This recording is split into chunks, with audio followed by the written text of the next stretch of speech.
இன்னைக்கான big pass promo 1 இந்த வாரத்துக்கான நாமினேஷன் ப்ராசஸ் டிஃப்ரெண்ட்டாக பண்ணலான்னு பிக் பாஸ் சொல்கிறாரு. அதாவது யார் யாரை நாமினேட் பண்ண விரும்புகிறீங்களோ அவங்களோட பேரை தனித்தனியாக ஒவ்வொரு ஷீட்டில் எழுதி அதை கசக்கி கேட்டுக்கு வெளியில் தூக்கி போடணும். அந்த வகையில் கானா வினோத் ரம்யா பேரை எழுதுறாரு.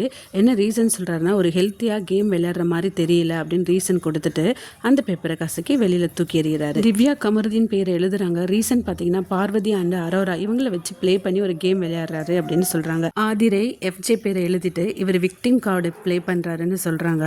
விக்கல்ஸ் விக்ரம் ரம்யா பேர் எழுதுறாங்க. ரீசன் பார்த்தீங்கன்னா, ரொம்ப கோழையாக இருந்து ஆன்சர் பண்ணுறாங்க, விளையாட மாட்டுறாங்க அப்படின்னு சொல்கிறாரு. சாண்ட்ரா வியானாவை சொல்கிறாங்க. ரீசன் பார்த்தீங்கன்னா, சுத்தமாக அவங்க ப்ளே பண்ணவே இல்லை லாஸ்ட் வீக் அப்படின்ட்டு. எஃப்ஜே ரம்யாவை சொல்கிறாங்க. ரீசன் அதிகாரத்தை, அதாவது தல அதிகாரத்தை துஷ்பிரயோகம் பண்ணினாங்க ரீசன் கொடுக்குறாரு. ஃபைனலாக சுபிக்ஷா போயிட்டு சபரி நேம் எழுதுறாங்க. ரீசன் பார்த்தீங்கன்னா, எல்லாருக்கிட்டையும் நல்லவன் மாதிரி நடிக்கிறாங்க அப்படின்ட்டு. ஸோ இவங்கெல்லாம் நாமினேஷன் ப்ராசஸை இந்த முறையில் பண்ணுறது தான் இந்த வீடியோவில் காமிக்கிறாங்க. மேற்கொண்ட அப்டேட்ஸ்க்கு சேனலை சப்ஸ்கிரைப் பண்ணிக்கோங்க. வீடியோ லைக் கொடுக்க மறக்காதீங்க. தேங்க்யூ.